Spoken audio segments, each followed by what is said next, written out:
What's up, guys? This is video number 2 of this because Bluehole on the test servers now have released a setting that allows you to change your vertical sensitivity, which is excellent, which allows the horizontal sensitivity, which has always been 100%, to equal the vertical sensitivity, which has always been 70% of your horizontal. So your vertical sensitivity, your vertical movement has always been less per how you move it compared to your side to side movement. Okay, this is such a hard concept to describe, really. Is the up and down is shorter, it's 70%. Your up and down is 70% of your side to side. So if you move 3 inches side to side, you will not move 3 inches with the same amount of movement with your hand. Does that make sense? Anyways, you want that to be 100% to 100% or a 1-to-1 ratio. That's how it's been in every other game, Counter-Strike, all other first-person shooters, and that just feels natural. It feels a lot better once you change it. So let me just go ahead and show you. The reason for this video is because there's a specific value. You see in settings under control, the second setting is vertical sensitivity multiplier, and that is at 1.00. Now that may be tricky to some people because they'll look at that and be like, okay, 1, does that mean it's 1-to-1 now? Is it fixed now? No, it's not fixed. They did not fix it by default. By default, you're still at 70% to 100%, right? So you're going to have to move this up to the value of 1.42 for 16 by 9 resolution. 1.42 here. This is kind of being choppy, but that or 1.43 is acceptable as well. It's actually closer to the exact number, which is like 1.425871 or something like that.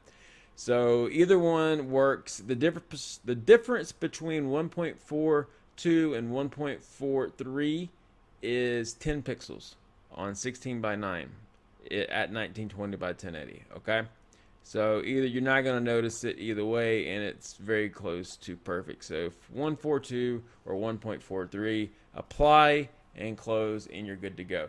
You notice I didn't click apply there because I still have the input.ini, which my first video shows. I still have that going. I didn't delete it, and that is still correcting perfectly my mouse. So I'm just going to keep that the way it is and just keep mine at the default 1, because that basically that overrides the game. That's already doing the 1.42 for you. If you actually go into your input.ini, if you've made that change, or you go watch that video and look at the value, you'll see the value is 1.42, and it's actually a longer number.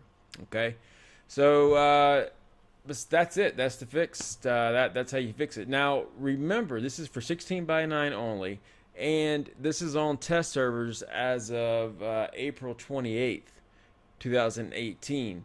When you watch this, I don't know if it'll be on test still or if it'll be live or what. But if your UI doesn't look like this, then just don't mess with it yet. Okay, you can change it on your test server, but don't bother with it yet. Now you can do the input.ini, which is the other video, at any time. I actually recommend that over this. That's just my personal feelings.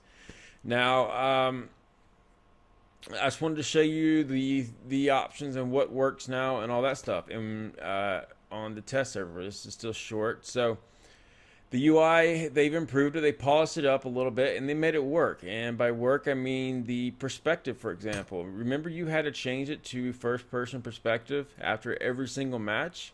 You'd come back and it'd default back to TPP. Well, now, whatever you change it to, it stays there. After you finish a match, or 10 matches, or 30 matches, whatever it happens to be, it will stay at whatever you've selected. All of these settings will do that, which is great.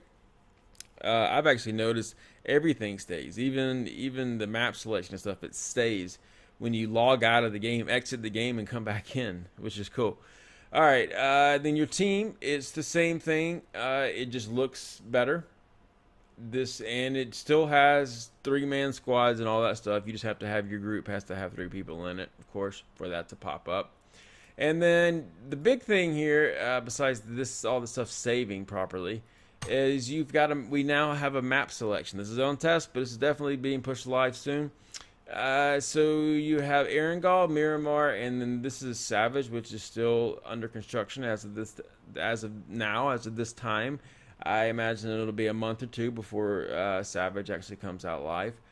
But it's as you think it works. You select one map, like this would be a popular option, just to have this map selected, and it will only play that map over and over and over and over. If you wanted it to randomize between all the available maps, there you go. It will do it that way, just having the checkbox in both of them. And finally, if you wanted it just to play Miramar, you have it selected to have the check mark on just Miramar. And then finally, when Savage comes out, you're going to want the check mark on all three if you want it to randomize between all three. So that's the UI. That is the changes. That's the value. Remember, the value is 1.42 or 1.43. And if you want to do it the way I have it in the input.ini, go check out the other video that I made of this, and you can see it done there. It's quite easy to follow. I tried to spell it out and go rather slow with it. But that's it, guys. I really like that Blue Hole sort of listened to the community and put that fix in. They basically, said, okay, we screwed up with it. We finally put a fix in. Now, they didn't go screaming it out and say it's wrong.